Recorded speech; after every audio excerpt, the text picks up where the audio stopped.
نحمده ونصلي ونسلم على سيدنا ومولانا محمد رسوله النبي الأمي الأمين المكين الحنين الكريم الرؤوف الرحيم. أما بعد، فأعوذ بالله من الشيطان الرجيم. بسم الله الرحمن الرحيم. قال الله تبارك وتعالى في القرآن المجيد: وما خلقت الجن والإنس إلا ليعبدون.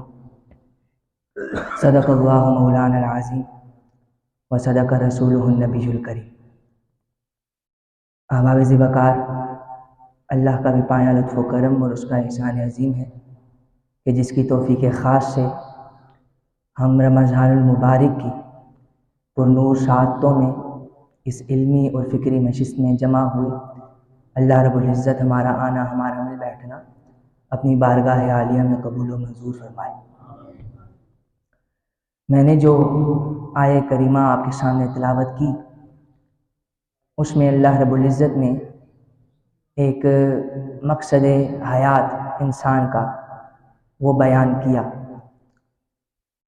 بالخصوص جو جوان ہیں وہ جب اسکول، کالجز اور یونیورسٹیز میں جاتے ہیں، اپنے اساتذہ سے، اپنے والدین کی طرف سے وہ اکثر ایک جملے کو سنتے ہیں. وہ جملہ یہ ہے کہ بیٹا اپنے زندگی کا ایک مقصد کا تعین کرو، یعنی اپنی زندگی کے کسی ایک مقصد کا انتخاب کرو. مقصد کے بغیر زندگی گزار دینا یہ بیکار ہے. اور پھر اس کے نتیجے میں ہم لوگ اپنی زندگی کے کسی نہ کسی مقصد کا انتخاب کرتے ہیں. کوئی ڈاکٹر بن جاتا ہے، کوئی انجینئر بن جاتا ہے، کوئی بزنس لائن میں آ جاتا ہے، کوئی کسی بھی لائن کا، کسی بھی فیلڈ کا انتخاب کر کے اس فیلڈ کو اپنی زندگی کا مقصد بنا لیتا ہے اور اسی مقصد کے حصول کے لیے، اسی مقصد میں کامیابی کے لیے وہ کوشاں رہتا ہے. اور پھر ایک وقت ایسا آتا ہے کہ اللہ رب العزت اسے اس کے مقصد میں کامیابی بھی عطا کرتا ہے. اور انسان کے ان سارے مقاصد کے پیچھے جو ایک خاص وجہ ہوتی ہے، وہ وجہ اپنی زندگی کو اچھا گزارنے کے لیے مال و دولت کو جمع کرنا، مال و دولت کو حاصل کرنا ہوتا ہے. لیکن یہ سارے مقاصد وہ ہیں جو انسان کے اپنے بنائے ہوئے ہیں. یہ ان میں سے کوئی ایک مقصد بھی ایسا نہیں جو اللہ رب العزت نے انسان کو عطا کیا ہو، بلکہ اللہ رب العزت تو قرآن مجید میں انسانی زندگی کا، انسان کو تخلیق کرنے کا جو مقصد بیان کرتا ہے، وہ مقصد یہ ہے: وما خلقت الجن والانس الا لیعبدون، کہ ہم نے انسان اور جنوں کو پیدا نہیں کیا سوائے اپنی عبادت کے لیے، اپنی عبادت کے لیے. اب اس آیہ مبارکہ میں انسانی زندگی کا جو مقصد بیان ہوا وہ ہے اللہ کی عبادت کرنا. وہ کیا ہے؟ اللہ کی عبادت کرنا. اب آج کے دور میں ہم اس مقصد سے دور ہیں اور وہ سارے مقاصد جو ہمارے خود ساختہ، جو ہم نے خود بنائے ہوئے ہیں، وہ ہماری پرائورٹی پر ہیں، وہ اوپر ہیں، ان کو ہم ترجیح بھی دیتے ہیں. اللہ کہتا ہے کہ یہ جو تمہارے جتنے مقاصد ہیں یہ تمہاری تخلیق کا مقصد ہی نہیں جس کو تم اپنائے بیٹھے ہو، بلکہ تخلیق کا مقصد کیا تھا؟ وہ میری عبادت تھی. اب سوال یہ پیدا ہوتا ہے کہ اگر اللہ نے جو ہمیں مقصد حیات عطا کر دیا، یعنی اپنی عبادت کرنا، تو پھر یہ زندگی گزارنے کے لیے جن مقاصد کا ہم تعین کرتے ہیں اس کو ہم کیا کہیں گے؟ تو اس کو ہم ذرائع حیات کہیں گے. کیا کہیں گے؟ ذرائع حیات. یعنی یہ وہ ذرائع ہیں جن کو اپنا کر انسان اچھی زندگی گزار لیتا ہے. یہ وہ ذرائع ہیں جن کو اپنا کر انسان اپنی زندگی میں ایک اچھا کمائی کر سکتا ہے، اپنی زندگی اپنے بچوں کے لیے، اپنی آنے والی نسلوں کے لیے محنت و جد و جہد کرتا ہے. لیکن اللہ رب العزت نے جس مقصد کی طرف قرآن مجید میں اشارہ کیا، وہ مقصد سوائے عبادت کے اور کچھ نہیں، سوائے عبادت کے اور کچھ نہیں. اب ہم جب اپنی زندگی کی مطلب کہ مختلف جہات پر عمل کرتے ہوئے اپنی آخرت کی طرف، اپنی موت کی طرف گامزن ہمیشہ ہوتے ہیں، ایک ایک لمحہ جو گزر جائے وہ پلٹ کر واپس نہیں آتا۔ اب مذہب کے حوالے سے، اسلام کے حوالے سے، جس انسان کا جو بھی مذہب ہو اس کے حوالے سے انسان کے ذہن میں کچھ خیالات، کچھ تصورات وہ جنم لیتے ہیں۔ وہ خیالات اور تصورات اس قسم کے ہوتے ہیں جو انسان کے پورے ذہن اور وجود پر اس قدر غالب ہوتے ہیں کہ انسان یہ سمجھتا ہے کہ شاید یہ جو میرا تصور ہے، یہ جو میرا خیال ہے، یہ جس کو میں یہ اچھا تصور کر رہا ہوں، یہ نیکی ہے، یہ میری عبادت ہے، اس کے علاوہ اور کچھ عبادت نہیں ہے۔ بعض لوگ فقط نماز کو عبادت اور نیکی کا تصور گردانتے ہیں اور نماز ادا کرتے ہیں، لیکن دنیاوی معاملات کی طرف دیکھا جائے تو وہ خاطر خواہ کوئی ان کی توجہ نہیں ہوتی۔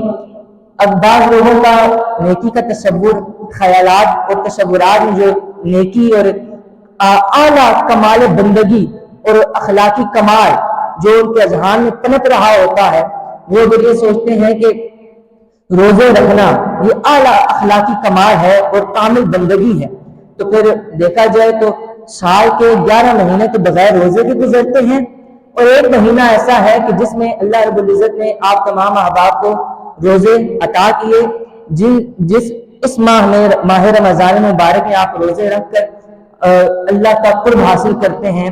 اللہ کی طرف سے اس کی منشا ہے کہ میرا یہ بندہ میرے لیے یہ روزہ رکھے، بھوک پیاس کو برداشت کرے۔ اب یہ ایک مہینہ ایسا ہے اگر آپ روزے پہ ہی اخلاقی کمال اور اعلیٰ نیکی اور اعلیٰ تصور اور اعلیٰ عبادت گردانتے ہیں، تو پھر میں یہ کہتا ہوں کہ ایک مہینہ صرف نیکی کا ہوگا، اس کے علاوہ باقی 11 مہینے کدھر جائیں گے عبادت کے۔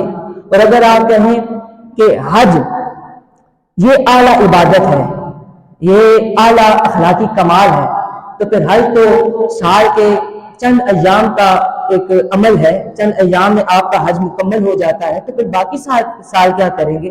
تو پتہ چلا کہ یہ ہمارے اپنے تصورات جو اس قدر غالب آ چکے، کسی نے اپنے تصور نیکی اور تصور عبادت فقط نماز کو بنا لیا، کسی نے فقط روزے کو بنا لیا، کسی نے زکوٰۃ کو، کسی کو حج کو بنا لیا۔ اللہ رب العزت نے جو تصور نیکی اور تصور عبادت جو انسان کو دیا ہے وہ اس سے تھوڑا ہٹ کر ہے، وہ اس سے تھوڑا مختلف ہے۔ اللہ تعالیٰ کیا کہتا ہے؟ اللہ تعالیٰ فرماتا ہے لَيْسَ الْبِرَّ أَن تُوَلُّوا وُجُوهَكُمْ قِبَلَ الْمَشْرِقِ وَالْمَغْرِبِ، نیکی یعنی اصل عبادت یہ نہیں کہ تم اپنے منہ مشرق یا مغرب کی طرف کر لو، تم اپنے منہ مشرق یا مغرب کی طرف کر لو، یعنی اپنا پہلے حضور نبی اکرم صلی اللہ علیہ وسلم جب نماز کا آغاز کیا تو تب ہمارا قبلہ کون سا تھا؟ بیت المقدس۔ پھر بعد میں تحویل قبلہ ہوا اور ہمارا جو ایک رخ خانہ کعبہ کی طرف متعین ہوا، وہ جو بیت المقدس تھا وہ مشرق کی طرف تھا، اور اب ہمارا مغرب کی طرف خانہ کعبہ آ گیا۔ تو اللہ تعالیٰ یہ فرما رہا ہے کہ تم اپنے منہ مشرق کی طرف کر لو یا مغرب کی طرف منہ کر کے نمازیں ادا کرتے رہو، نیکی یہ نہیں ہے، نیکی خالی یہ نہیں ہے۔ پتہ چلا کہ جو شخص فقط نماز کو اصل نیکی اور اصل عبادت تصور کرے گا، اس کا تو یہاں سے اس کا یہ تصور غلط ثابت ہو گیا۔ پھر آگے کیا فرمایا؟ وَلَكِنَّ الْبِرَّ مَنْ آمَنَ بِاللَّهِ وَالْيَوْمِ الْآخِرِ وَالْمَلَائِكَةِ وَالْكِتَابِ وَالنَّبِيِّينَ، اور نیکی یہ ہے کہ تم اللہ پر ایمان رکھو، یوم آخرت پر ایمان رکھو، فرشتوں پر ایمان رکھو، کتابوں پر ایمان رکھو اور نبیوں پر ایمان رکھو، نبیوں پر ایمان رکھو۔ پھر فرمایا وَآتَ الْمَالَ عَلَىٰ حُبِّهِ ذوِي الْقُرْبَىٰ وَالْيَتَامَىٰ وَالْمَسَاكِينَ وَابْنَ السَّبِيلِ وَالسَّائِلِينَ وَفِي الرِّقَابِ، اور اللہ کی محبت میں قرابت داروں کو، یتیموں کو، مساکین کو، مسافروں کو اور سائلین کو عطا کرو، یعنی ان پر خرچ کرو، اموال دو۔ وَأَقَامَ الصَّلَاةَ وَآتَ الزَّكَاةَ، اب یہ جو ان پر اللہ رب العزت نے ایمانیات کا ذکر کر کے، انفاق کا ذکر کر کے پھر نماز کی طرف آیا کہ پھر تم نماز ادا کرو اور زکوٰۃ دو۔ وَالْمُوفُونَ بِعَهْدِهِمْ إِذَا عَاهَدُوا، اور اور پھر جب تک اپنے وعدے کرو، جو اپنا قول کرو اس کو بھی پورا کرو. والصابرین فی البأساء والضراء وحین البأس، اور صبر کرنے والے بنو مصائب و آلام میں، مشکلات میں. یعنی جب تمہارے اوپر مصائب و آلام آئیں، مشکلات آئیں، ان میں صبر کا دامن تھامے رکھو. ایسا نہیں کہ فقط اللہ کی بارگاہ میں شکوہ کر بیٹھو کہ میرے مولا تو نے مجھ پر یہ مصیبت کیوں لے آیا، تو نے مجھے اس دکھ میں کیوں مبتلا کر دیا. یہ مشکل اور مصیبت میں صبر کرنا یہ بھی نیکی، اللہ رب العزت نے اس کو بھی نیکی کہا ہے. پھر فرمایا اولئک الذین صدقوا، اولئک الذین صدقوا، جو وہ لوگ جو سچے ہیں، واولئک هم المتقون، اور یہی وہ لوگ ہیں جو پرہیزگار ہیں. واولئک هم المتقون، یہی وہ لوگ ہیں جو پرہیزگار ہیں.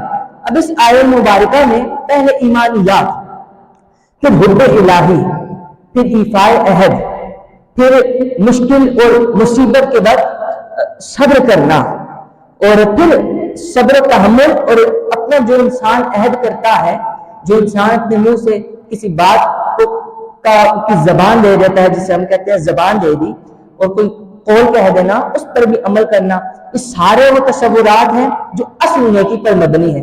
فقط نماز اور روزہ اس کو نیکی سمجھ لینا، زکوٰۃ کو نیکی سمجھ لینا، حج کو نیکی سمجھ لینا، اور فقط ان کو نیکی سمجھ کر اختیار کرتے ہوئے باقی دنیاوی معاملات سے قطع ہو جانا اور باقی ساری دنیاوی معاملات کو چھوڑ دینا، نیکی یہ نہیں. نیکی اور تصور اور اعلیٰ کمال اور اخلاقی کمال اور کامل بندگی کا تصور یہ ہے کہ اپنی ساری زندگی، اپنے زندگی کے ہر لمحے کو اللہ کی رضا اور اللہ کی مرضی اور اس کی منشا کے مطابق بسر کر دینا. اور اللہ کی مرضی اور اللہ کی منشا یہ نہیں کہ میرا یہ بندہ فقط نماز، فقط روزہ اور فقط حج اور زکوٰۃ ادا کرتے ہوئے میرا قرب حاصل کرے.